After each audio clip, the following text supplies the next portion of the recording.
The US and several European countries report high daily rises in COVID-19 cases since the pandemic began. British Prime Minister Boris Johnson cautioned residents to enjoy the new year in a cautious and sensible way. Plus, 7 people linked to Hong Kong news website arrested after police raid.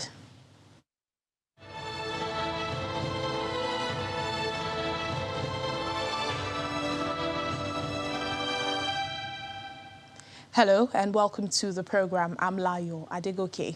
The US and several European countries have reported their highest daily rises in COVID cases since the pandemic began as the Omicron variant spreads. More than 440,000 new cases were recorded in the US on Monday. France, Italy, Greece, Portugal and England have also reported record numbers of daily infections. Officials have said the high figures could be due in part to reporting delays over the Christmas period. Studies also suggest that Omicron is milder than the previously dominated Delta variant, but fears remain that the sheer number of cases stem from the highly infectious Omicron could overwhelm hospitals.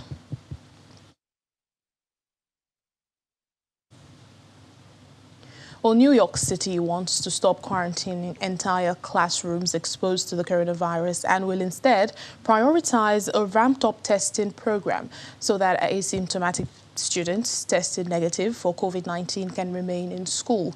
Well, NYC officials made this known even as the chief of pediatric critical care at Cohen Children's Medical Center, Dr. James Schneider, says they are seeing many more children get infected with COVID.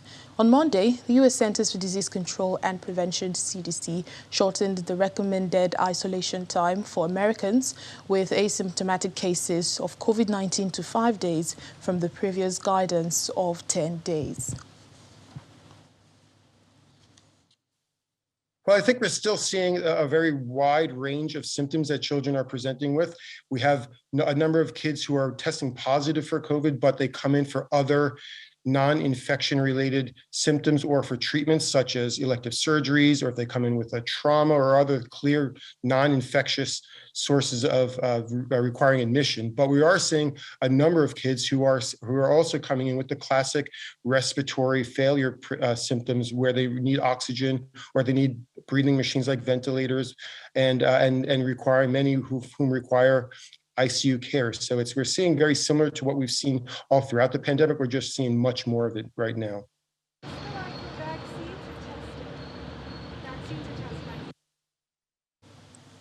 Our Washington, D.C. correspondent, Maria Bird, joins us now for more on this. Hello, Maria. The U.S. is seeing spiking numbers of COVID-19 cases. Is this perhaps due to the holiday travels? Some of this may be due to the holiday travel, but we know even prior to the holiday travel season beginning, the Omicron variant was moving very rapidly, and it was expected that it would reach these heights sometime shortly after the holiday into early January. And so it is believed that we are not yet seeing even the height of what the Omicron variant is going to do here in the U.S. But it is very clear that the travel has created, I think, an additional burden on the healthcare providers and the healthcare system here in the U.S. just due to the sheer number of people just being in more close contact. And how are states coping, with these rising surge? Are there going to be new measures, perhaps, to stem the tide? There have been restrictions put in place right before the holiday in many states across the country. In the nation's capital, there were mask-wearing mandates that were put back into place. And so those are all of the measures that I think we'll begin to see even more prevalent throughout the U.S. We'll even probably begin to see mask-wearing mandates even outside, where that had definitely been lifted quite some time ago. But indoor mask use is going to pretty much become widespread throughout the U.S. until there can be a handle put on the Omicron variant. Well, talk to us just a little bit more about, this announcement from this medical center expert saying, children are getting more and more infected. What's the plan to, stop this?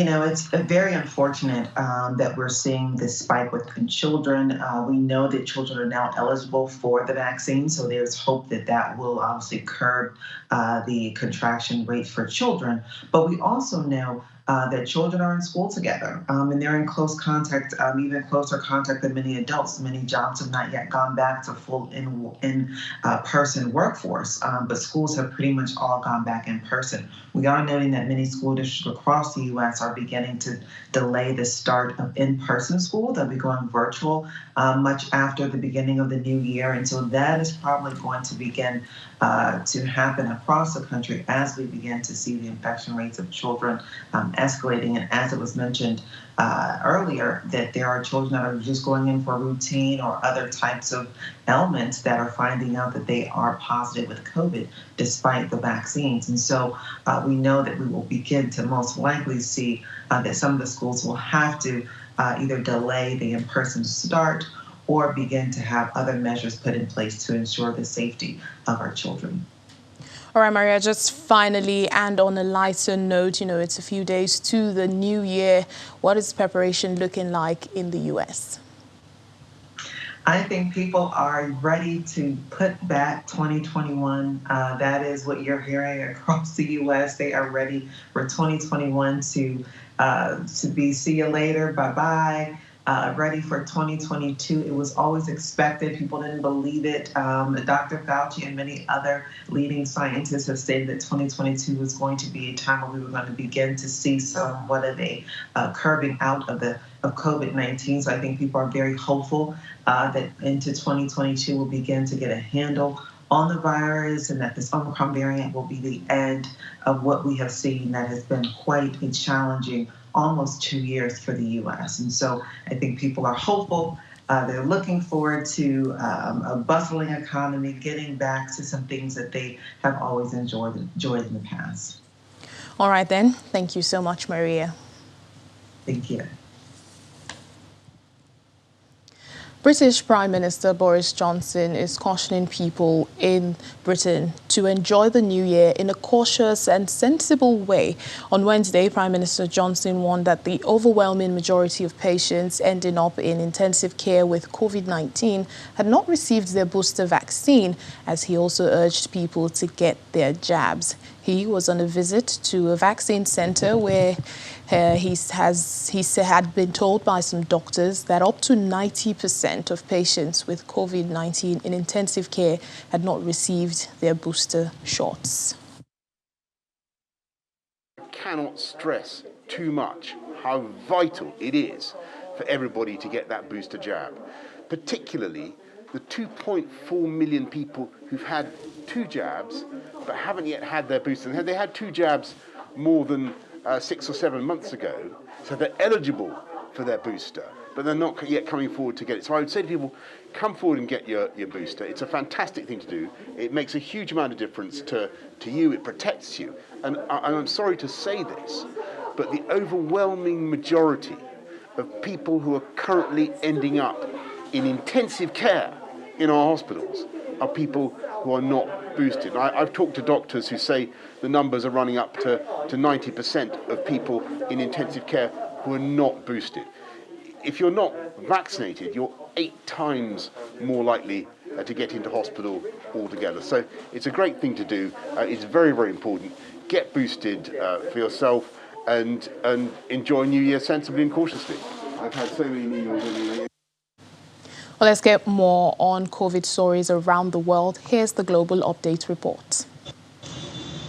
India's health ministry data shows that the country reported 9,195 new coronavirus cases in the last 24 hours, one of the highest one-day tallies in the last 80 days. The data shows that 302 deaths have been reported in the last 24 hours, bringing the total death toll to 480,592. While more than half of India's adult population is fully vaccinated, hundreds of millions are still at risk.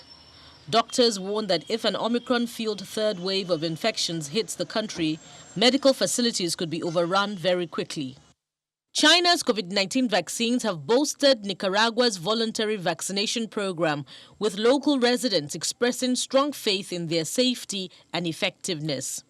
At local COVID-19 vaccination sites, people of all ages can get vaccinated for free as long as they hold a valid ID and no appointment is required.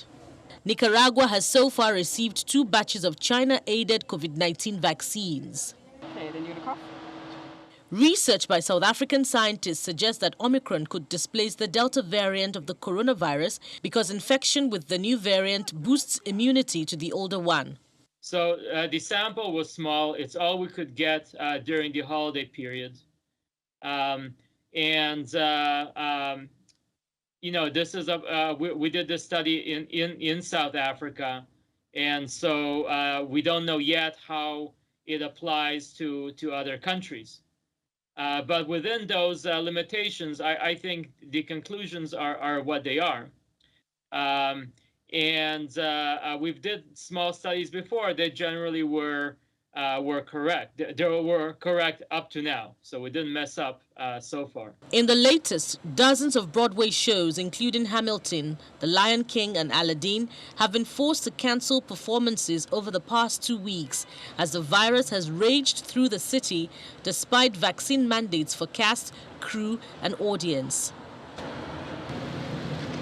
Some, like the annual Christmas show by the Rockets at Radio City Music Hall, have shut down entirely. Musicals, Jagged Little Pill and Ain't Too Proud have closed weeks earlier than scheduled because of breakthrough cases and sluggish ticket sales during the normally busy holiday season. The surge couldn't have come at a worse time for Broadway, which reopened only in September after an 18-month closure because of the pandemic. January and February are traditionally the leanest months to bring in audiences, and large musicals need full houses to make money. 3 intensive care patients in Ukraine have been killed in a hospital fire sparked by a candle lit to remember a recent COVID-19 death. Another 4 people are being treated for severe burns following the blaze in Kosiv, western Ukraine. According to officials, it began when a candle was lit by a member of staff near 5 oxygen concentrators, which instantly caught fire. It's the latest in a number of deadly hospital fires during the pandemic. Pure oxygen in cylinders, which are commonly found in hospitals and have been heavily relied on to treat COVID-19 patients, is highly flammable.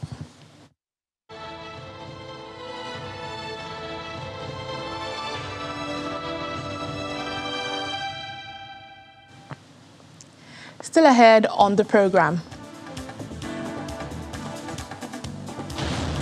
It's time to shred things you might want to forget about 2021 at the annual Good Riddance Day event in New York City's Times Square.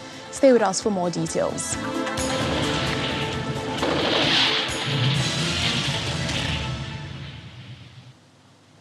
Welcome back to the program. A mother whose 14-year-old girl was accidentally killed by a stray police bullet in Los Angeles has described the devastating horror she faced as her daughter died in her arms. Valentina Orellana Peralta was with her mother in a clothes shop on the 23rd of December when an officer opened fire on a suspect. The bullet pierced a wall and hit her. In a statement read by their lawyer, Mrs. Peralta recounted how she and her daughter heard a commotion and screaming outside the changing room while trying on dresses for a birthday party. They sat down together, hugged each other and prayed. Mrs. Peralta said she felt something hit her daughter, throwing them both to the ground. Then her daughter's body went limp. Well, here is the attorney for the family, Ben Crump.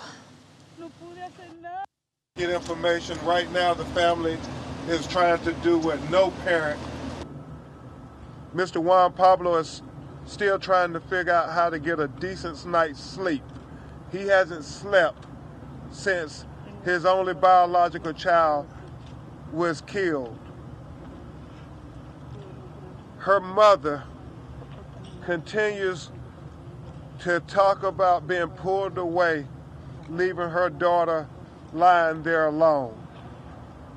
And so there are so many questions that they want answered. And hopefully we can get all these answers together, because Valentina life mattered. Valentina life mattered. Valentina life mattered. Valentina life mattered. Valentina's life mattered. Valentina's life mattered. Valentina's life mattered. Valentina's life mattered. Valentina's life mattered.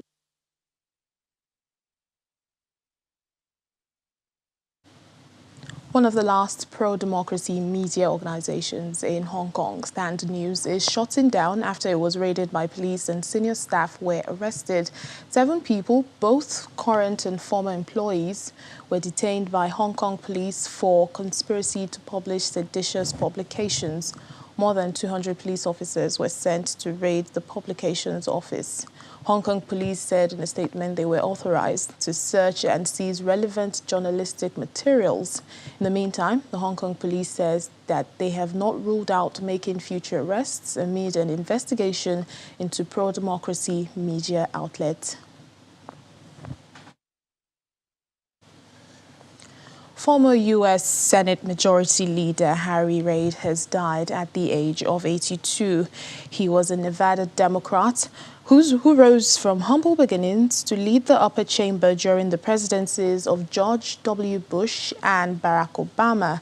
His family announced his passing, adding that he died peacefully, surrounded by relatives. Mr. Reid used his experience in Congress to help former President Obama steer his landmark Affordable Care Act through the Senate. He had been diagnosed with pancreatic cancer back in 2018.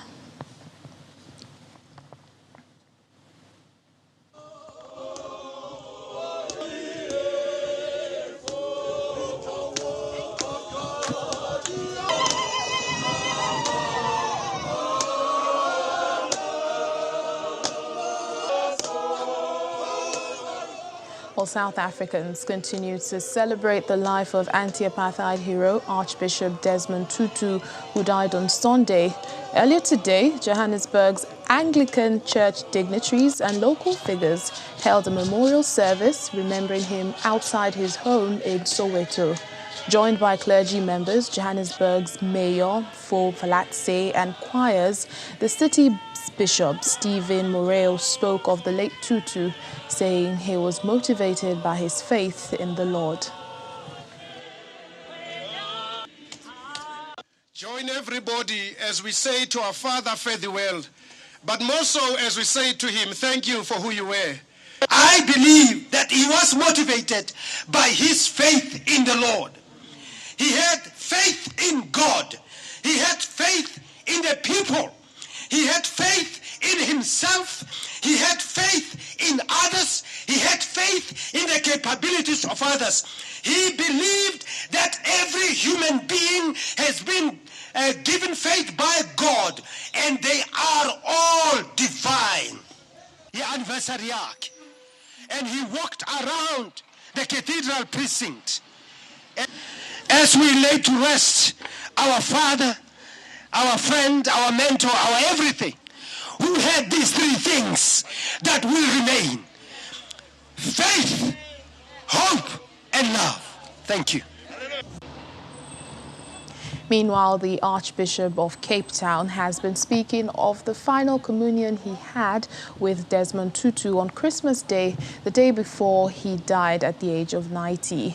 Bishop Thabo Magoba says he's still processing the death. Magoba signed a book of condolence just outside St. George's Cathedral and looked at the many floral tributes and touching messages left for the man affectionately known as the Arch. On Friday, Archbishop Desmond Tutu will lie in state at St. George's ahead of Saturday's January 1st funeral service, which will be led by Bishop Magoba. It's a hard one. I'm still trying to process, having been with him on Christmas Day to go and give him communion. And, his typical hands that you've taken for many years. And he was just saying, thank you, always full of gratitude. I hope I can learn from him that in everything, in pain, in joy, in sadness, just to give thanks to God. I'll miss his moral courage.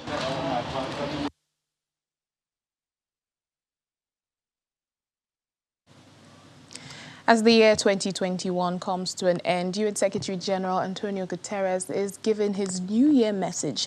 He notes that the world's hope for the future are being tested as it welcomes the new year. He's therefore asking the world to come together to make recovery the resolution for 2022.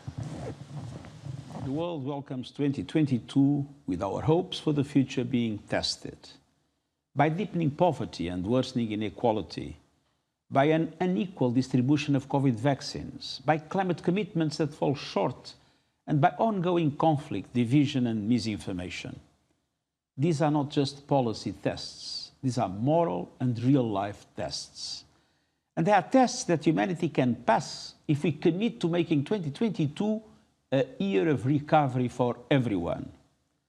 Recovery from the pandemic, with a bold plan to vaccinate every person everywhere. Recovery for our economies, with wealthier countries supporting the developing world with financing, investment, and debt relief. Recovery from mistrust and division, with a new emphasis on science, facts, and reason. Recovery from conflicts, with a renewed spirit of dialogue, compromise, and reconciliation. And recovery for our planet, with climate commitments that match the scale and urgency of the crisis. Moments of great difficulty are also moments of great opportunity, to come together in solidarity, to unite behind solutions that can benefit all people, and to move forward together with hope in what our human family can accomplish. Together, let's make recovery our resolution for 2022, for people, planet, and prosperity. I wish you all a happy and peaceful new year.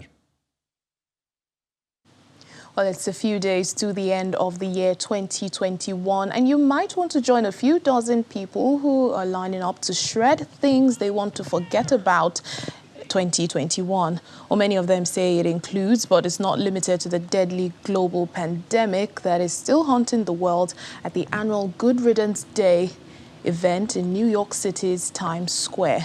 Participants are encouraged to write down the year's unpleasant memories to be thrown into an incinerator. In the years past, the shredder had been used. Among the submissions were COVID-19 and some of the grimmer attendant consequences, including those relating to mental health struggles. The Times Square Alliance, which promotes local businesses, organized the event and had been organizing it since 2007, near where the ball drops on New Year's Eve in the closing moments of December 31st. Oh, you guys can do better than that. I said, welcome to Times Square. I am a nurse in the ICU, and the last 2 years have been some of the hardest work I've done. Absolutely. The worst part of it is holding an iPad for the COVID patients that are dying because they can't have any visitors. So I don't want to do that anymore. Also, we weren't paid fairly as nurses, so I had to leave my family to travel all over the world to help COVID crisis patients. It's what I do. I will continue to do it. But being there and being the only person there when these people die is the worst part of my job. And I just want it to end. As we approach New Year's Eve every year, there are certain themes that are very relevant. Those themes are to look back at the year behind you and see what that year was like and reflect on that year, and to look ahead at the year that's to come. So with our Confetti Wishes program, we look ahead with hopes and dreams for 2022. We started Good Riddance Day to take that opportunity to really look back at the year ahead and to say goodbye to that negative energy, those negative moments, so that you can arrive with a fresh, clean slate for the new year. We do hope for a better time in the year 2022. That's it on The World Today for today. Thank you so much for watching. I'm Layo Adegoke.